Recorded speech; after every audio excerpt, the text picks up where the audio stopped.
students, how are you all? I'm sure you all are fine and taking good care of yourself. So children, let's begin with our next chapter, which is evolution of AI. Let's get started. Take the pictures which you think use artificial intelligence to help in your work.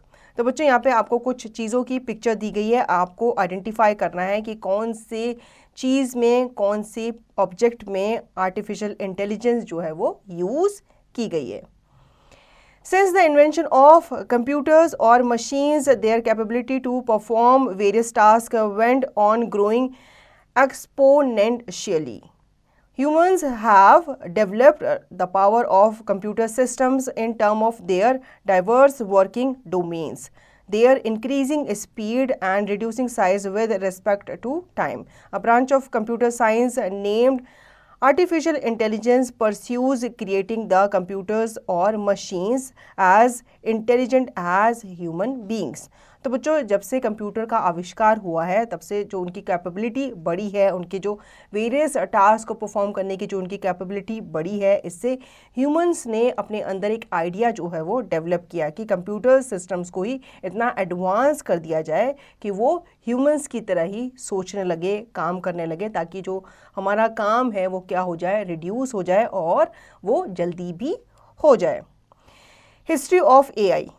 While exploiting the power of the computer system, the curiosity of human lead him to wonder. Can a machine think and behave like human do?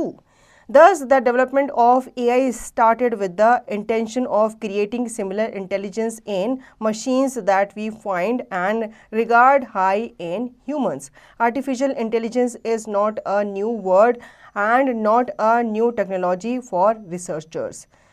This technology is much older than you would imagine. Following are some milestones in the history of AI which defines the journey from the AI generation to till date development. तो बच्चों artificial intelligence जो है वो new word या फिर कोई new technology नहीं है रिसर्चर्स के लिए. ये जो टेक्नोलॉजी है ये काफ़ी पुरानी है, ठीक है, और जो इसके फॉलोइंग माइलस्टोन हैं वो हमें हिस्ट्री में भी देखने को मिलते हैं.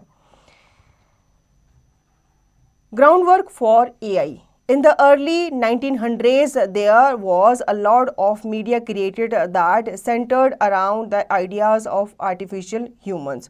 So much so that scientists of all sorts started asking the question, it is possible to create an artificial brain. Some creators even made some versions of what we now call robots, and the word was coined in a says played in 1921, though most of them were relatively simple. These were steam powered for the most part and some could make facial expressions and even walk. अब बच्चों इसका जो ground work है वो कब start हुआ था, 1900s के जो अर्ली टाइम था वहाँ पे लॉट्स ऑफ मीडिया जो थी वो क्रिएट करती थी centre around the idea of artificial humans. ठीक है, इसमें जो साइंटिस्ट हैं उन्होंने काम करना क्या कर दिया था, शुरू कर दिया था. मतलब ये जो फील्ड है इसमें साइंटिस्ट ने काम करना शुरू कर दिया था और एक आर्टिफिशियल ब्रेन को उन्होंने सोचा था कि क्या हम इसे क्रिएट कर पाएंगे. कुछ क्रिएटर्स ने कुछ वर्जन्स जो थे बनाए थे जिन्हें हम रोबोट्स भी कहते हैं. ठीक है, इनकी हेल्प से जो वर्क था ह्यूमंस का वो सिंप्लीफाई किया गया था. 1921 says playwright Carol Apec released a science fiction play, Rosium Universal Robots, which introduced the idea of artificial people, which he named robots.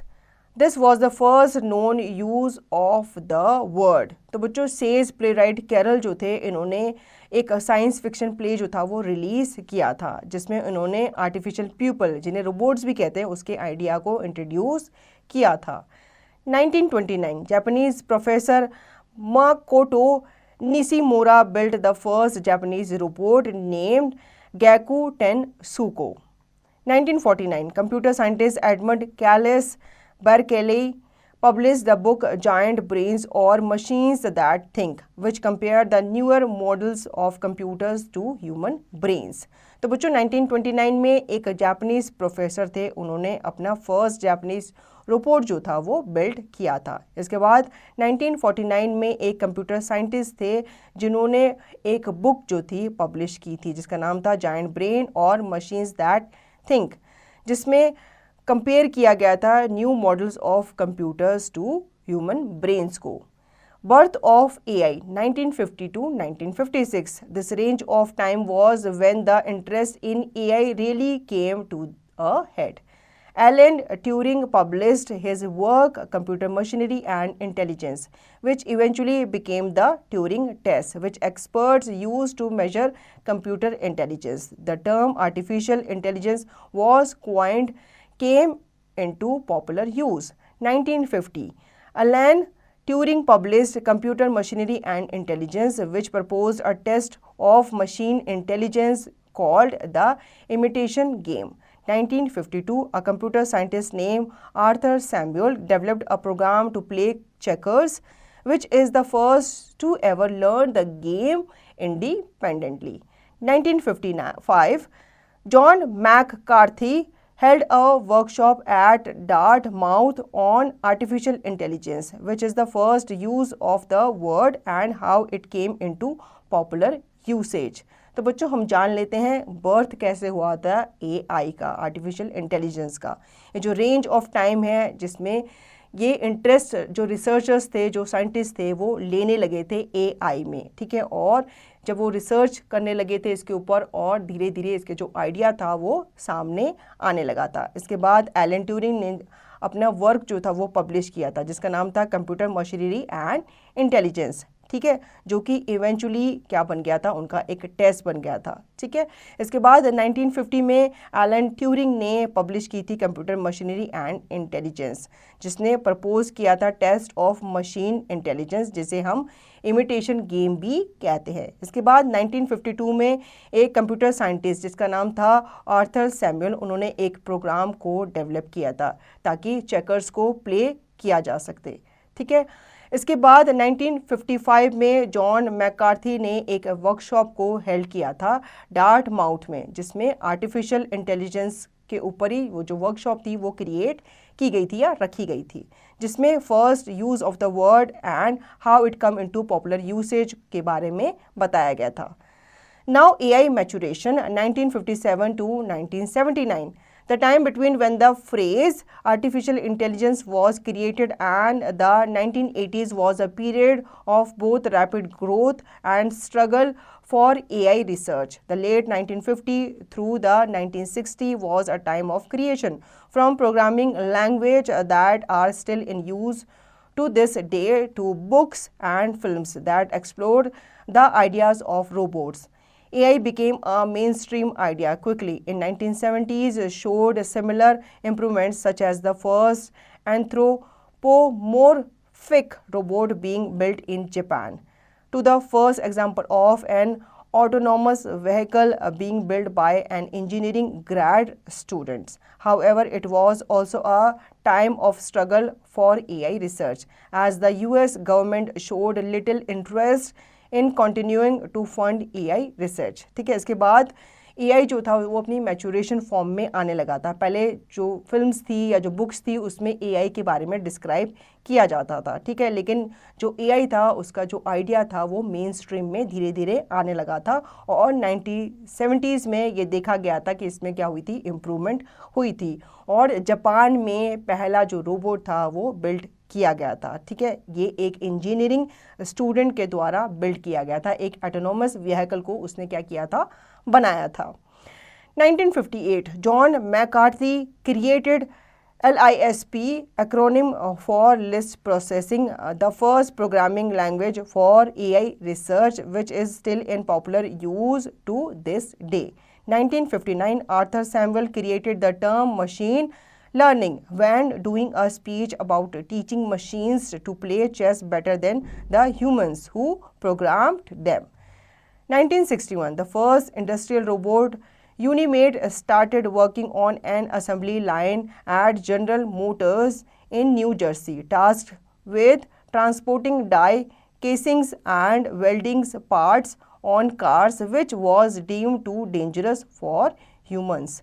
1965 Edward Feigenbaum and Joshua Lederberg created the first expert system, which was a form of AI program to replicate the thinking and decision-making abilities of human experts. 1966. Joseph Wissem-Born created the first chatterboard, later shortened to chatbot. Eliza, a mock physiotherapist that could functionally converse in English with a person.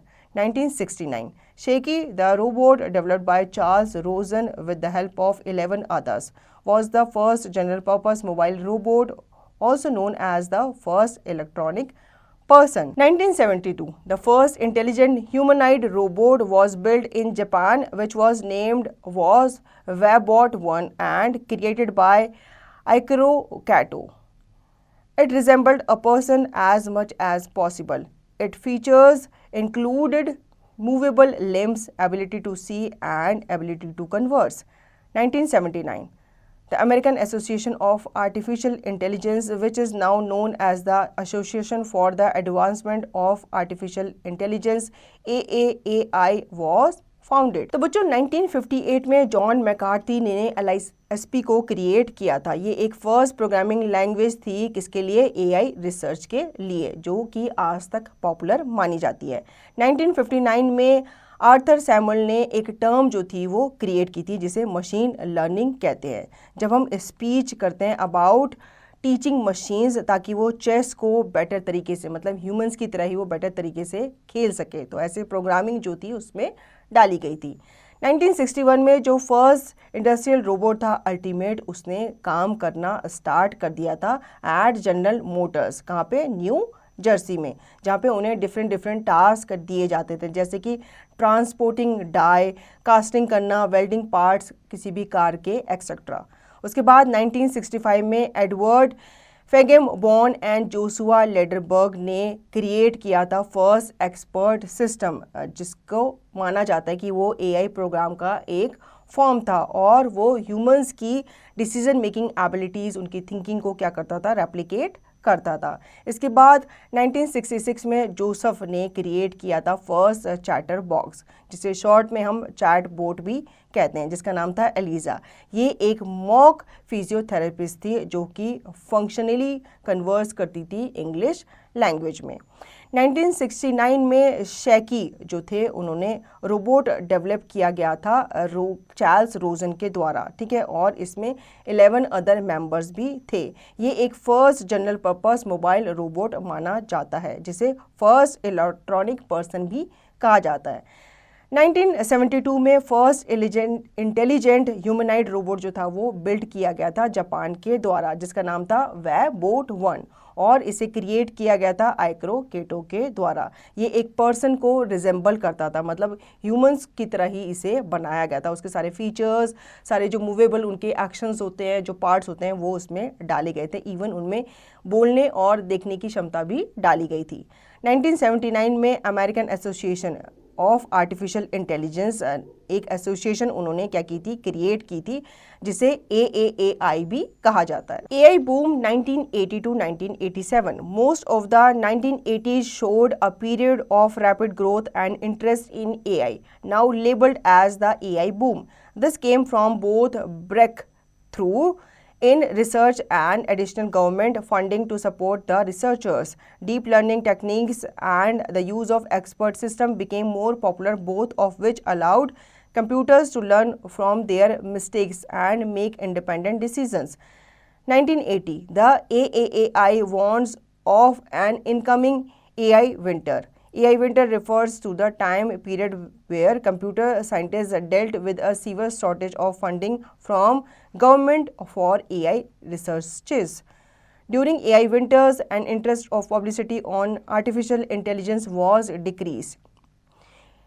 1984, Electronic Dreams is released, a film about a love triangle between a man, a woman, and a personal computer. A young man buys a state-of-the-art computer that develops thoughts and emotions and begins to turn its affection towards the man's attractive female neighbor. 1986, Mercedes-Benz built and released a driverless van under the direction of Ernest Dick-Mans, equipped with cameras and sensors. It was able to drive up to 55 mph on a road with no other obstacle or human drivers। तो बच्चों अब हम जान लेते हैं AI boom के बारे में। काफ़ी सारे जो पीरियड्स है वो हमें देखने को मिलते हैं जिसमें जो रिसर्चर्स थे, जो साइंटिस्ट थे, उन्होंने इंटरेस्ट दिखाया था एआई की फील्ड में, ठीक है, और इसे लेबल किया जाता है एआई बूम के नाम से।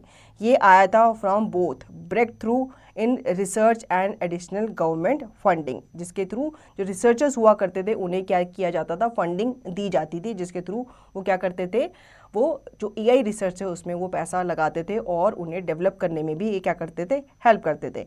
इसमें डीप लर्निंग टेक्निक्स को यूज़ किया गया था, ठीक है, और जो एक्सपर्ट्स हुआ करते थे वो अपने जो एआई कंप्यूटर्स थे उनको अलाउ करते थे to learn from their mistakes, और फिर वो अपने डिसीजंस को फ्रीली इंडिपेंडेंटली बनाया करते थे। इसके बाद 1980 में जो एआई आई है उसे वॉर्न किया गया था of the incoming AI winters. AI winters जो होता है वो एक ऐसा टाइम होता है जिसमें जो कंप्यूटर साइंटिस्ट होते हैं वो सीवर शॉर्टेज से क्या करते हैं, डील करते हैं। उसमें जो गवर्नमेंट की फंडिंग होती है वो क्या हो जाती है, रिड्यूस हो जाती है। इस वजह से जो पब्लिक होती है उनका इंटरेस्ट भी एआई इंटेलिजेंस में क्या हो जाता है, कम हो जाता है। 1984 में इलेक्ट्रिक ड्रीम ने एक फिल्म जो थी वो रिलीज़ की थी जिसमें एक लव ट्रायंगल दिखाया गया था, एक मैन, एक वुमेन एंड एक कंप्यूटर के बीच में। 1986 में मर्सिडीज बेंज ने अपनी एक कार जो थी वो उन्होंने क्या की थी, रिलीज़ की थी, जो कि एक ड्राइवरलेस कार थी, मतलब ये फुल्ली ऑटोमेटिक थी और ये बिना ड्राइवर के चलती थी। AI winter 1987 to 1993. 1987, the market for specialized LISP-based hardware collapsed due to cheaper and more accessible competitors that could run LISP software, including those offered by IBM and Apple. This caused many specialized LISP companies to fail as the technology was now easy accessible.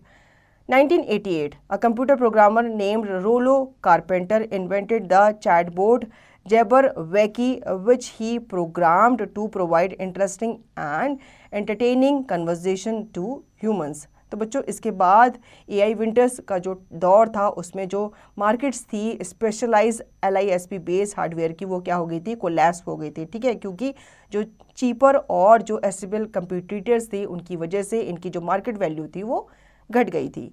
1988 में एक computer programmer जिसका नाम रोलो carpenter था उसने chatbot को क्या किया था, इन्वेंट किया था। उसमें उसने प्रोग्राम किया था ताकि जो ह्यूमंस के साथ कन्वर्सेशन है वो इजी हो जाए मशीन्स के लिए।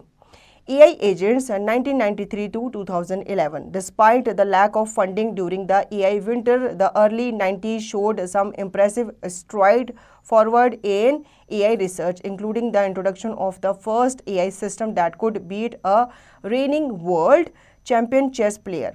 This era also introduced AI into everyday life via innovations such as the first Roomba and the first commercially available speech recognition software on Windows computer. 1995, computer scientist Richard Wallace developed the chatbot ALICE, Artificial Linguistic Internet Computer Entity, inspired by Wissenborn's ELIZA.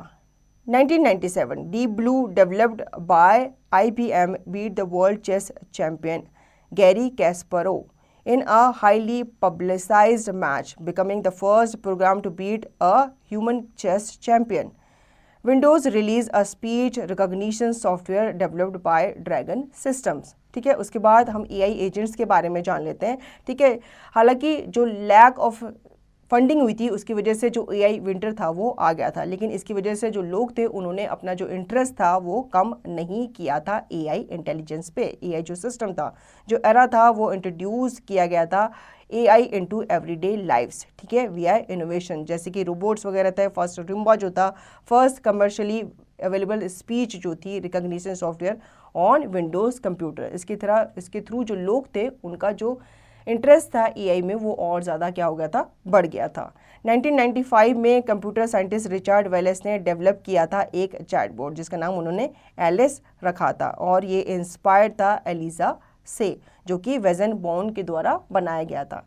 1997 में deep blue, जो कि develop किया गया था IBM के through, उन्होंने एक computer, एक रोबोट को बनाया था जिसमें जो वर्ल्ड चैम्पियनशिप थी वो जीती गई थी। मतलब इनके सामने गैरी कैस्परोव को बिठाया गया था और उन्होंने कंप्यूटर ने, रोबोट ने जो गैरी कैस्परोव है उन्हें हरा दिया था। विंडोज़ ने रिलीज़ की थी स्पीच रिकग्निशन सॉफ्टवेयर जिसे डेवलप किया गया था by Dragon systems.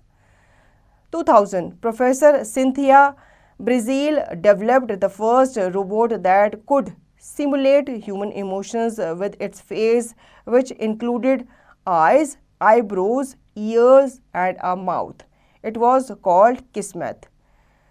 In 2000, Honda releases Asimo, an artificially intelligent humanoid robot.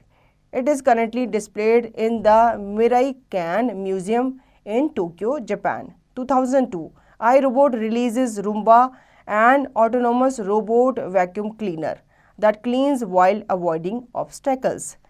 2003, NASA landed 2 rovers onto Mars, Spirit and Opportunity, and they navigated the surface of the planet without human intervention.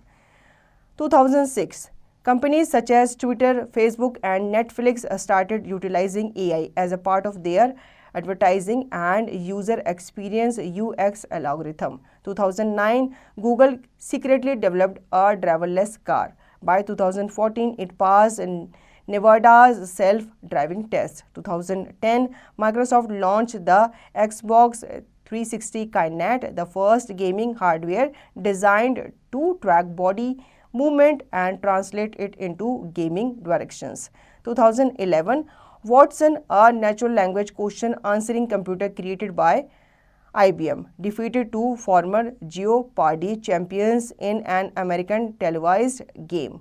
Apple released Siri, the first popular virtual assistant. तो बच्चों 2000 में Cynthia एक professor थी, इन्होंने अपना first robot जो था वो डेवलप किया था जिसका नाम था किस्मेट। इसमें इन्होंने ह्यूमन इमोशंस को उनके फेशियल एक्सप्रेशन के साथ, आईब्रोज के साथ, आई के साथ उन्होंने क्या किया था, इसे बनाया था।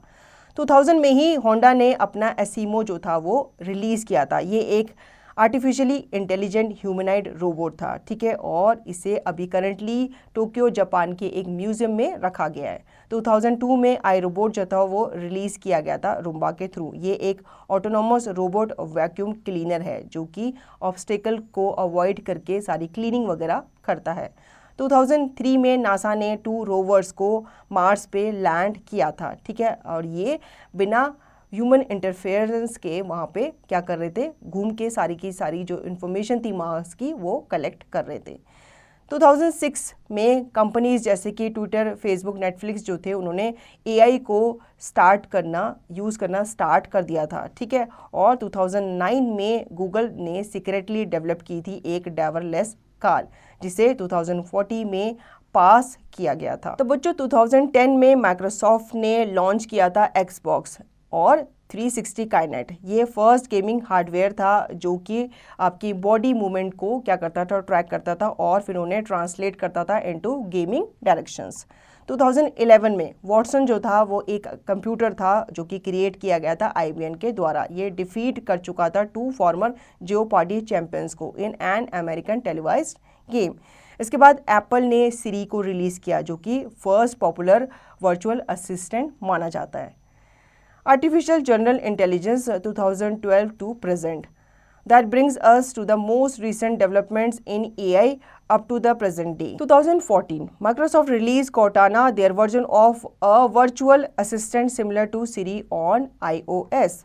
Amazon also created Amazon Alexa, a home assistant that developed into smart speakers that function as personal assistants. 2016, Hanson Robotics created a humanoid robot named Sophia, who became known as the first robot citizen and was the first robot created with a realistic human appearance and the ability to see and replicate emotions as well as to communicate. Google released Google Home, a smart speaker that uses AI to act as a professional assistant to help users remember tasks, create appointments, and search for information by voice. 2017, Facebook programmed 2 AI chatbots to converse and learn how to negotiate, but as they went back and forth, they ended up forgoing English and developing their own language completely autonomously. तो बच्चों artificial general intelligence के बारे में जान लेते हैं जो अब तक काम करती आ रही है। 2014 में माइक्रोसॉफ्ट ने कॉर्टाना को रिलीज़ किया था। ठीक है, ये एक वर्जन माना जाता है वर्चुअल असिस्टेंट का जो कि सिमिलर था सिरी के ही। अमेज़ॉन ने भी अपने अमेज़ॉन एलेक्सा को क्रिएट किया था। ये एक होम असिस्टेंट एक सिस्टम है जिसके थ्रू आप क्या करते हो, अपने स्मार्ट स्पीकर्स को कनेक्ट करके उनसे फंक्शंस करवाते हो। 2016 में हैंडसन रोबोटिक्स ने एक ह्यूमनाइड रोबोट को क्रिएट किया था जिसका नाम था सोफिया। ये एक फर्स्ट रोबोट सिटीज़न माना जाता है हमारी वर्ल्ड का। ठीक है, इसकी जो अपीयरेंस थी, इसके जो मूवमेंट थे, वो पूरे के पूरे ह्यूमन इमोशंस को क्या करते हैं, रेप्लिकेट करते हैं। उसके बाद गूगल ने भी गूगल होम को क्या किया था, रिलीज़ किया था। ये भी एक स्मार्ट स्पीकर है जो कि एआई को ही यूज़ करता है और एक्ट करता है एज ए पर्सनल असिस्टेंट। ठीक है, इसमें आपके जितने भी टास्क होते हैं, जैसे कि आपके अपॉइंटमेंट्स हैं और आपके जो इवेंट्स हैं, उन्हें ये आपको हेल्प करता है आपको याद दिलाने में, मतलब उसका रिमाइंडर वगैरह आप इसमें सेट कर सकते हो। 2017 में फेसबुक प्रोग्राम जो थे 2 प्रोग्राम इन्होंने इंट्रोड्यूस किए थे एआई चैटबॉट के, ताकि ये कन्वर्स कर सकें एंड लर्न कर सकें कि हाउ नेगोशिएट, मतलब नेगोशिएशन कैसे किया जाता है। ठीक है, 2018, a Chinese tech group called Alibaba's language processing AI beat human intellect on a Stanford reading and comprehension test.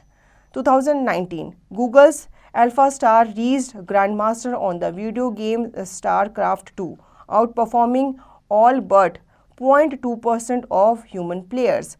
2020, OpenAI started beta testing GPT-3, a model that uses deep learning to create code, poetry, and other such language and writing tasks. While not the first of its kind, it is the first that creates content almost indistinguishable from those created by humans.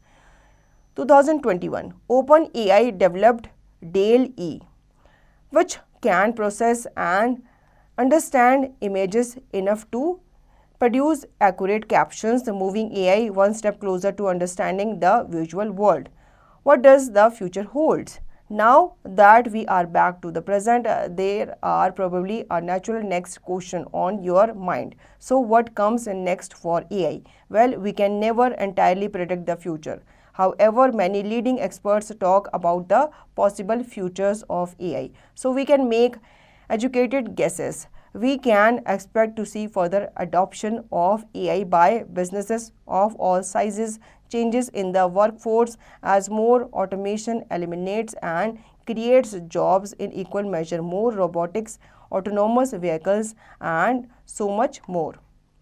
तो बच्चों इसके बाद 2018 में एक Chinese take group जो था जिसका नाम था अलीबाबाज लैंग्वेज प्रोसेसिंग, उन्होंने एक एआई बनाया था जो कि ह्यूमन इंटेलेक्ट्स को क्या करता था, बीट करता था। उसके बाद 2019 में गूगल्स के जो अल्फा स्टार थे वो अपने ग्रैंड मास्टर को उन्होंने रीच किया था on the video game StarCraft 2, मतलब उन्होंने एक गेम बनाया था जिसका नाम था स्टारक्राफ्ट 2। 2020 में ओपन एआई ने अपना बेटा टेस्टिंग GPT-3 जो था वो स्टार्ट किया था। ठीक है, ये एक मॉडल था जो कि डीप लर्निंग को क्या करता था, यूज़ करता था ताकि कोड्स को क्रिएट किया जा सके, पोइट्री और दूसरी जो लैंग्वेज है उन्हें क्रिएट किया जा सके। ठीक है, इसके बाद 2021 में ओपन एआई ने डेवलप किया था DALL-E को, जिसमें कि आप क्या कर सकते हो, प्रोसेस कर सकते हो और अपनी इमेजेस को आप अंडरस्टैंड कर सकते हो। नाउ इसके बाद अब पूछा जाता है कि अब 2001 के बाद अब क्या, मतलब अब आप एआई में और क्या एक्सपेक्ट कर सकते हो? क्या आपको एआई और अच्छे से इनबिल्ट होता हुआ नज़र आएगा? क्या आपको फ्यूचर में आप इसके बारे में प्रेडिक्ट कर सकते हो कि किस तरह के एआई जो रोबोट्स हैं वो हमें आगे सामने देखने को मिलेंगे और कैसे वो हमारे वर्क को आसान करेंगे फ्यूचर में? तो बच्चों आई होप आपको ये चैप्टर अच्छे से समझ में आ गया होगा। अब इसका रिवीजन और दी गई एक्सरसाइज की प्रैक्टिस आप खुद से करेंगे।